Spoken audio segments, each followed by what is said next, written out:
This is a true statement. Sam Levinson was once one of my favourite filmmakers. Not for Euphoria, but for his second feature, Assassination Nation. Feels good to get that off my chest. He put trans, queer, black, female characters front and centre in a film that explored the constant objectification and eager bias against young women. So why is it that now Levinson has such a terrible reputation as a writer who delights in degrading these same groups? Is Sam Levinson really the monster modern culture wants him to be? Or have we missed the point?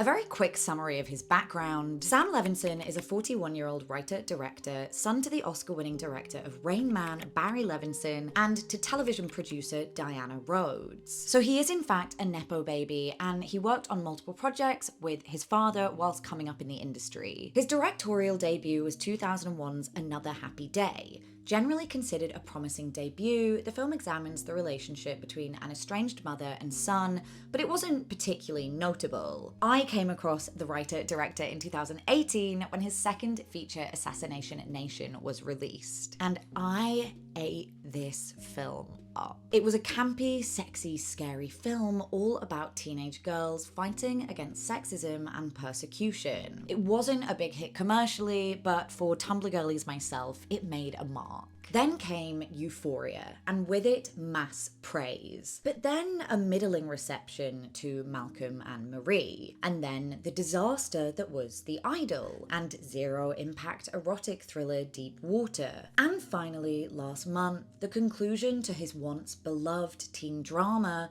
was met with resounding criticism on all fronts. The widely held opinion of Levinson's legacy now is that he is blatantly sexist, far from the feminist filmmaker he once promised to be. There are other things here I could cover about production scandals and his visual style, but the focus of this series is the writing of women, how various men in Hollywood and beyond present their female characters on screen, and the implications of that. So to understand Levinson, we have to look at his work chronologically and see how the writing changed. But before we get there, let's talk about Euphoria of another kind, with thanks to this week's sponsor, Bellesa. See what I did there? This video is sponsored by Bellesa, and I'm excited to tell you that every person who signs up with the link in my bio will receive a free rose suction toy with their order.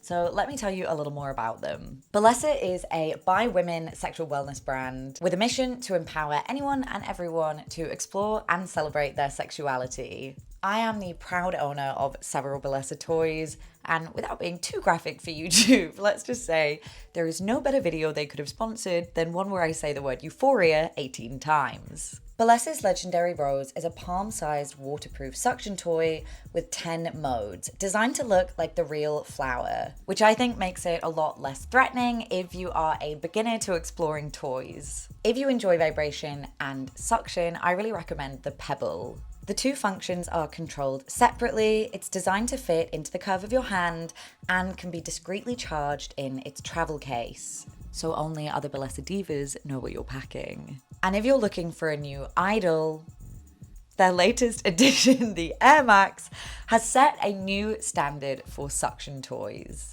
Sleek, handheld, and using ultra-powerful airwave technology, the Air Max's larger opening covers more surface area, making it ideal for a wide range of bodies. I can genuinely say, no shame or stigma, I have so enjoyed these products. And as I said, everyone who signs up wins a free rose suction toy with their next order. So what are you waiting for? Click the link in the description and experience a little euphoria of your own. Why didn't I look like this when I filmed the rest of the video?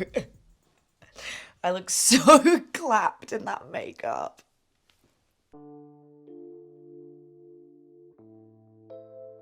Levinson began writing Assassination Nation on the brink of fatherhood as a response to America's changing political landscape leading up to the 2016 election. In his words, he was responding to a very specific terror, the idea that I was bringing a kid into the world, specifically a country, that was outwardly celebrating aggression and violence and vitriol and mob mentality. Set in the town of Salem, very subtle, the gist of the film is that people's online info starts getting leaked on 4chan of all places, which sets off a chain of finger-pointing, moralizing, and punishment. The four girls at the center of our story are Lily, Bex, Emma, and Sarah, who become suspects in the leak and are hunted down by the masked townspeople. I didn't recognize this as much when I was younger, seeing their rhetoric as exclusively empowering, but the girls have an authentically dichotomous relationship with feminism. They're shown as intelligent, not standing for sexist comments from male peers and authorities, sharing feminist ideas with the audience,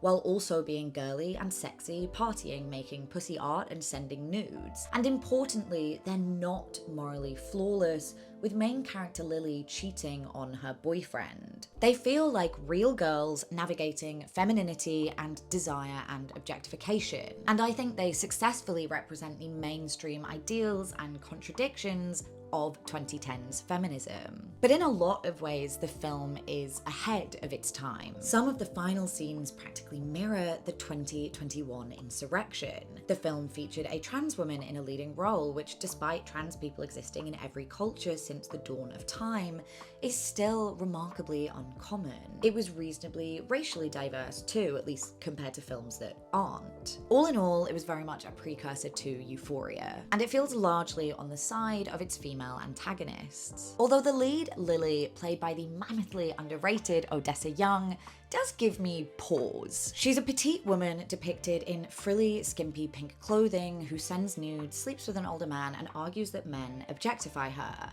Mama has complex points. But the decision to present her as a sort of sexy baby playing off of male desire for youth and naivety, the decision to centralize this provocative dichotomy, of course leads to some objectifying sequences in the film. The camera captures her as she captures nudes for the mysterious daddy. A bloody assault scene feels a little too Tumblr primed and aestheticized. As a punchy internet-coded film, Assassination Nation aestheticizes violence throughout, including a very distressing hanging scene. But to quote directly from Nicole Venito's essay on the film, to make up for the female perspective he lacked, Levinson turned to the internet and plugged into the discourse of young, politically conscious teens. But Levinson did not stop there.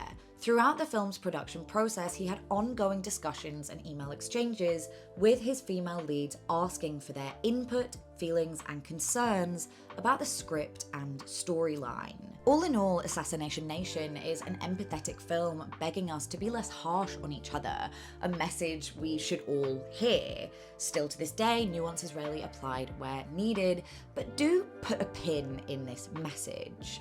Because the notion that we should all empathize with each other, including the oppressed, having sympathy for their oppressors in order to keep harmony in society, is a viewpoint that can give way to slightly more radical views. Euphoria, an adaptation of the Israeli TV show of the same name, premiered on HBO in June 2019 and quickly became a cultural phenomenon, averaging 5.6 million viewers per episode and receiving plenty of positive critical reviews. While it was sex-heavy and depicted a lifestyle more akin to adults than teens, see Dressing for Euphoria High memes, young people felt that it did capture their Gen Z world, a rare show that got phones right, fashion right, language right, porn right, attitudes right. Certainly as a 23-year-old at the time, it felt reflective of my life, and like Skins for millennials, it was both authentic and aspirational. On the purpose of the show, Levinson expressed, "The overall through line is I've always been really interested in the fringes of the mainstream, things that have a certain dangerous quality that might be mythic. Euphoria was an opportunity to explore the experiences of the kinds of teens that wouldn't be front of center in Dawson's Creek or Gossip Girl." One fringe aspect of Euphoria was the explicit exploration of drug use, with Zendaya's somewhat gender-neutral Rue playing a self-insert for Levinson, who had struggled with drug addiction in his teenage years. It's arguably the most successful aspect of Levinson's writing, expressing the thought processes, familial complications and yearnings of a young addict.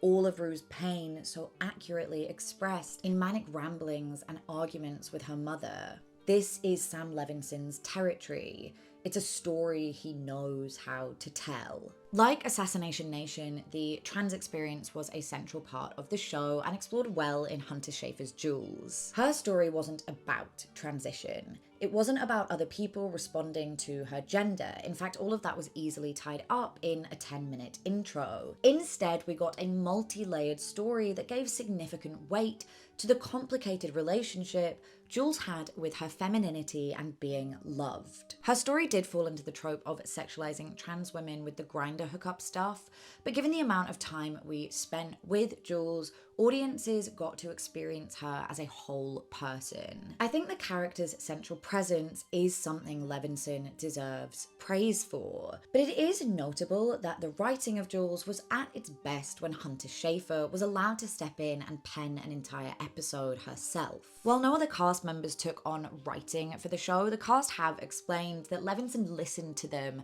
and adapted their characters over the course of the first season. I will note though, because we love a caveat, that more recently Alexa Demi expressed to Hollywood Reporter that she still performed nudity and storylines she was uncomfortable with, i.e. adapting to Levinson's vision of teen girlhood, because she knew she otherwise wouldn't be cast. The writing of Nate and Rue is also a high point of the show, exploring alt facets of queerness. An asexual masculine lesbian, a teenage boy breaking under the weight of compulsory heteronormativity. They are so much more specific than the hollow gay tropes Hollywood had been peddling out for years. So Euphoria was undoubtedly saucy, surreal, and extreme, but like Assassination Nation, it had complex perspectives to offer, shaped behind the scenes by many people. However, one of those people was intentionally left out of the conversation on Euphoria's release. It is no secret now that photographer Petra Collins conceptualized Euphoria as we know it. According to Collins, Levinson approached her explaining he had begun work on Euphoria basing his vision and characters on her photos,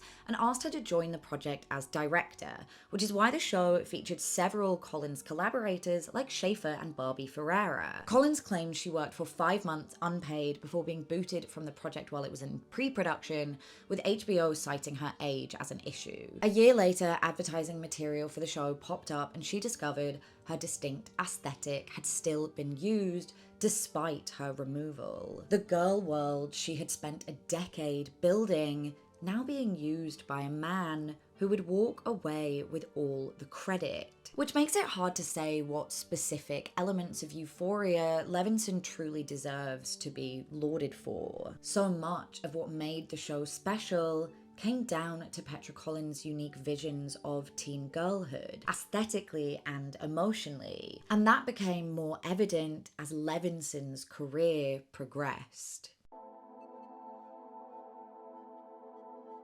There are so many essays about the idol, so I'm going to avoid relaying the content specifics. But the elevator pitch is a pop star played by Nepo Slaby Lily Rose Depp, who becomes enamored with a pseudo-cult leader played by Abel Tesfaye, aka The Weeknd. My soulmate, Elle Literacy.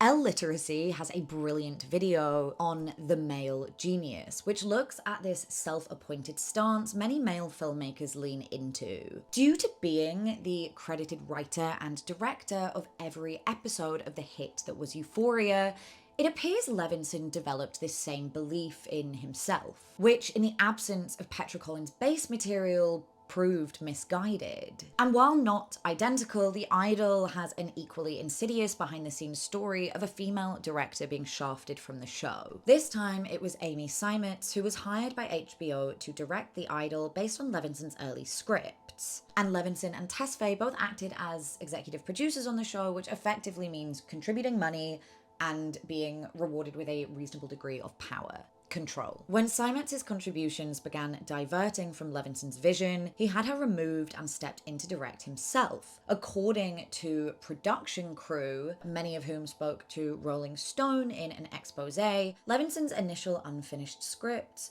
promised a nuanced story of female exploitation, but he seemingly stepped up the amount of disturbing sexual content in response to his frustrations with the production. There is no named source for this, but Deadline reported that Tesfaye had said the show was leaning too much into a quote-unquote female perspective.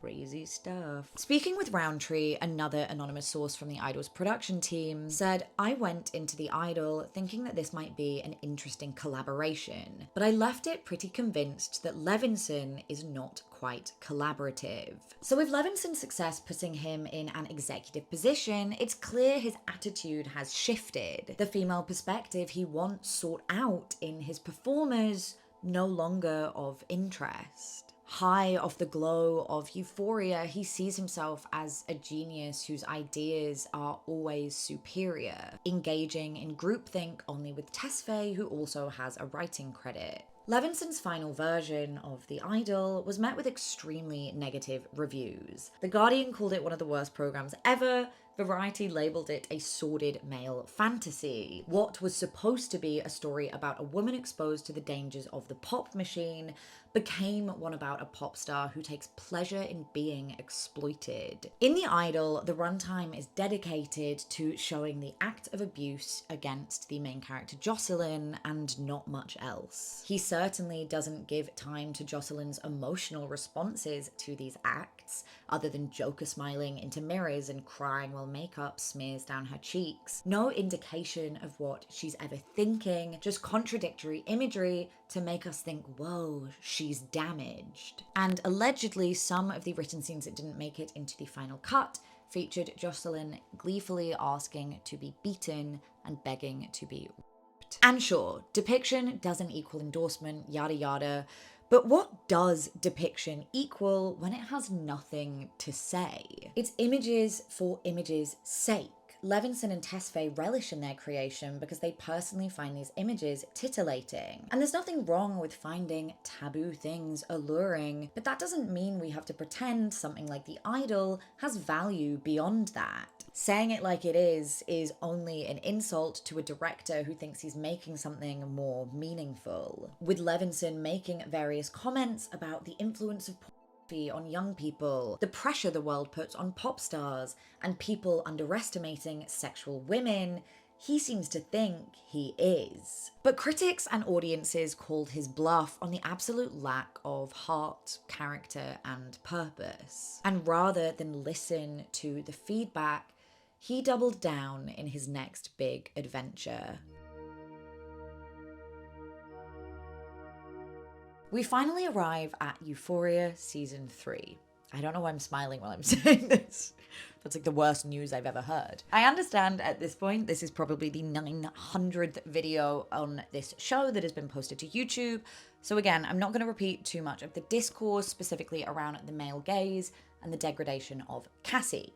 But Euphoria Season 3 was so bad that there is plenty more to discuss. Picking up after a 5-year jump, the final season supposedly focuses, according to Levinson, on the attention economy and how it has shaped these characters, which is most visible in Cassie's influencer and OnlyFans storyline. The writing is extremely weak, fully separating our characters into separate storylines. Euphoria thrived when it was about interpersonal relationships, but now the focus is all on the action beats. Who's taking money where, which drugs are spiked, how much money Cassie can accrue in a short window. No one is in denial that the show always heavily featured and drugs, but it also had friendship, love, backstabbing, and deceit among our main crew. And as mentioned earlier, it had nuanced characters we could see ourselves in and therefore cared about.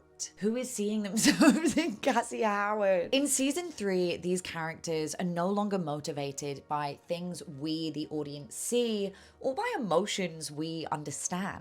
Levinson just writes whatever situations make for action sequences or exploitative imagery. The once emotionally rich Cassie just wants money. Seemingly asexual drug addict Rue is jazzed to work at a strip club dealing narcotics. A Jules who we watched navigate the tension between her femininity and her worth is a clothes hanger for designer dresses. The disappearance of Jules is one of my biggest gripes. This flawed, honest, and present trans person is gone.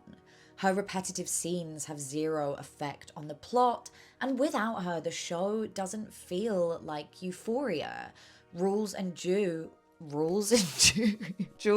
Rue were the lifeblood. I know there are rumors of rifts between major cast members that may have affected their willingness to work together, but given that the storylines were all so separate anyway, there were so many potential stories to explore for Jules. We could have had Rue and Jules in the streets of New York falling in love again, Jules unaware of what Rue is going through. We could have had Jules' tape leak online, allowing her to confront her naive teenage decisions.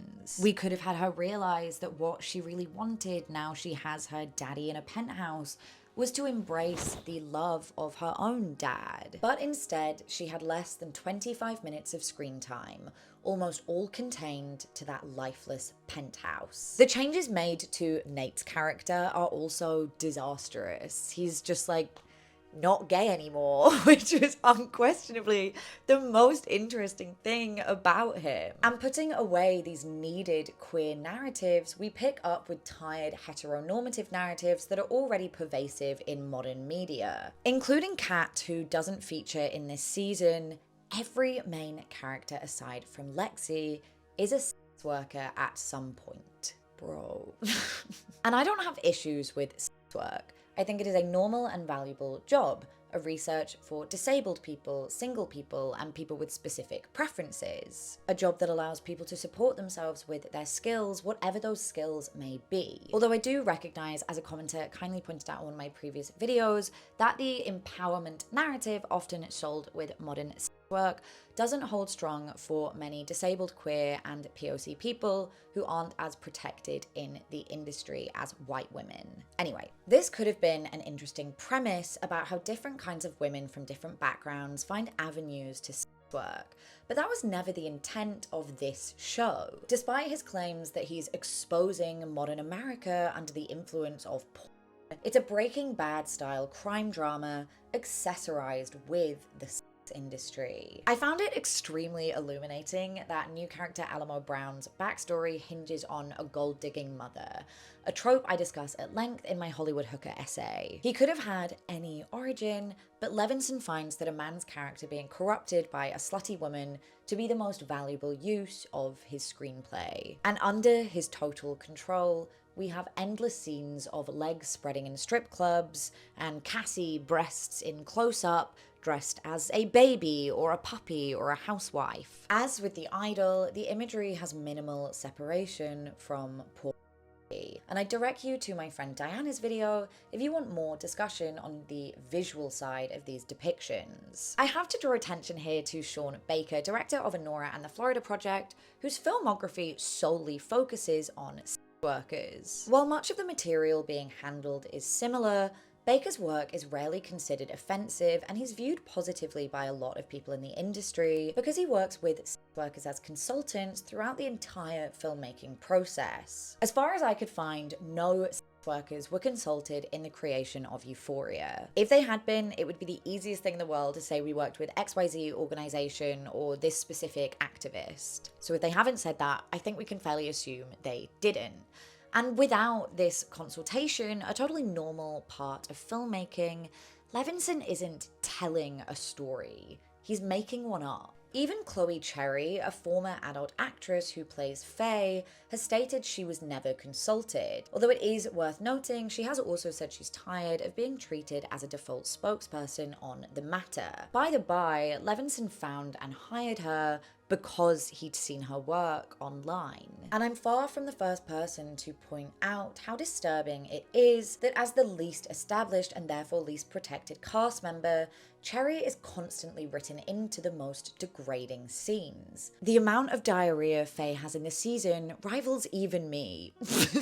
Watching shit get licked off her leg by a dog is not contributing anything emotionally to this story.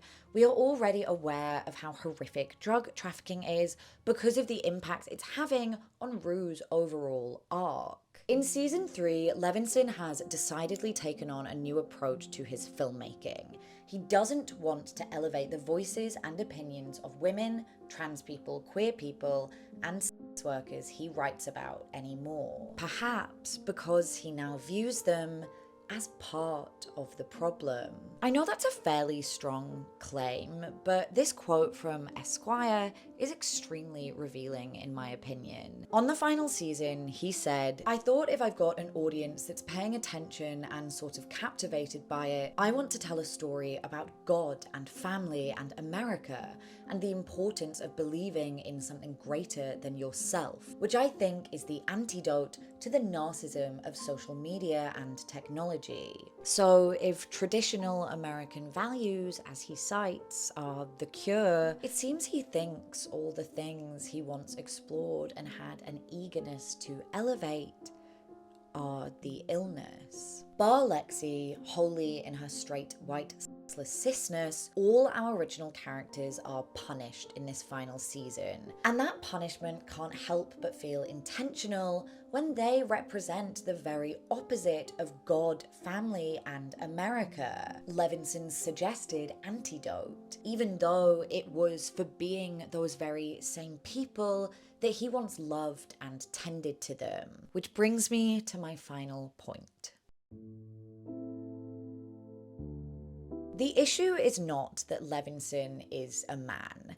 It's that the power that he has accrued means he doesn't have to answer to anyone or consider anyone else's perspective. The show is successful enough that he doesn't have to make sure women, let alone trans and queer women, are comfortable with it. And this freedom exposed his own desire to degrade and subjugate women. And it's not to say that he never cared about those groups. I think his early work shows that he truly did, or at least felt he did at the time. But the decrease in the quality of his work is reflected in a shift of viewpoint. Great art often comes from people who have nothing to lose because they are already at the bottom of society's ladder. But often when we climb that ladder and find ourselves at the top, we lose that real need to express what is suppressed. We lose the ability to make great art. Levinson's self-appointed purpose to challenge an ugly, self-cannibalizing world hasn't changed. But the world he said he feared way back in 2016 is now the one he has a comfortable home in. He has the power, the money, all the white and male privileges he's ever had. And looking down from that height, the young queer people look like the rabble causing all the political trouble and social conflict, not the people being harmed by it. Conservatives will have you believe the fringe has changed, believing they are oppressed. And maybe Levinson does too, which is why he put boobs, beer, and the Bible at the forefront of his opus. His latest work is reflective of a radicalization towards traditional values. In season 3's dying American dream, the only solitude is found in religion and guns, which pretty much tells you everything you need to know about his views at this point. So, no. Sam Levinson is not an inherently perverse, nasty monster who has never cared about women or written good ones. He is a case study of the corruption of success, showing us how people who build their careers telling other people's stories he plucked from the fringes because he found they tantalized him, get to detach from those people, developing other harmful ideas about them, and cruelly remaining in a position to tell their stories even once radicalized against them. He is someone who believes his art has a purpose, indulging in the delusion of his own genius. But from the heights of Hollywood, he can't see what he has truly become. And I surely don't want to see whatever he does next. I just realized I completely forgot to do an outro.